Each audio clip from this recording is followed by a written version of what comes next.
Hi, I'm Kevin Hunter, former military training officer in the Army National Guard.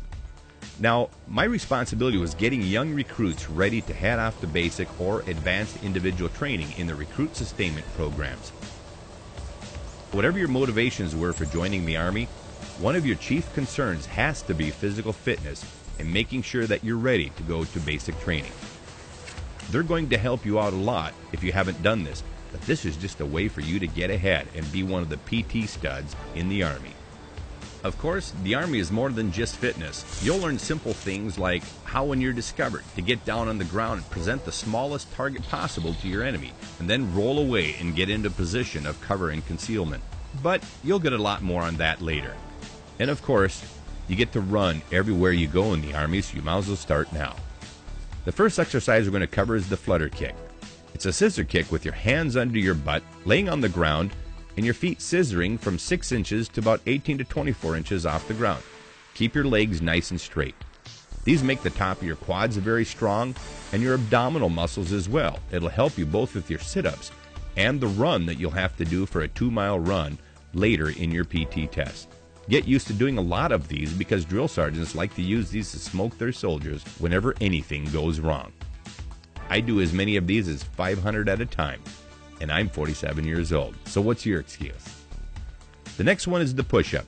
You want to position your hands about shoulder width apart and begin doing the push-up, keeping your body nice and straight. You'll break the plane, which is a little bit easier to see from the front side here, so we'll illustrate it both ways for you. As you go down in your push-up, you want to make sure that the back side of your arms come out roughly level with the top side of your shoulders. Otherwise, your push-ups won't be counted. You'll want to work up to being able to do 80 to 90 of these in 2 minutes. Good luck. The next one is the one we commonly call the jumping jack.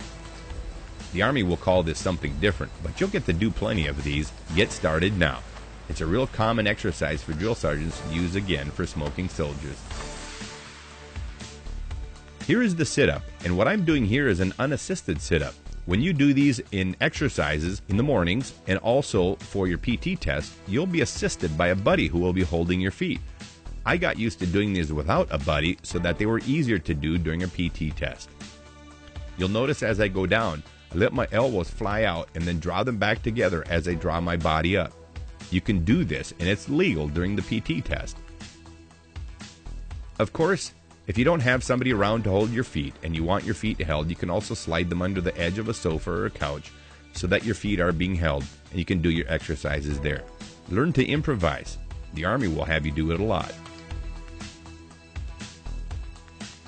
You'll also do plenty of pull-ups, and whether these are pull-ups on a bar in a single pull-up or whether you're going from monkey bars or climbing over apparatus, get used to the fact that your hands and arms need to be strong enough to support your entire body weight as you swing from one bar to the next, or, as I said, doing pull-ups. I don't have a pull-up bar in my home, so I've improvised. I use the Total Gym.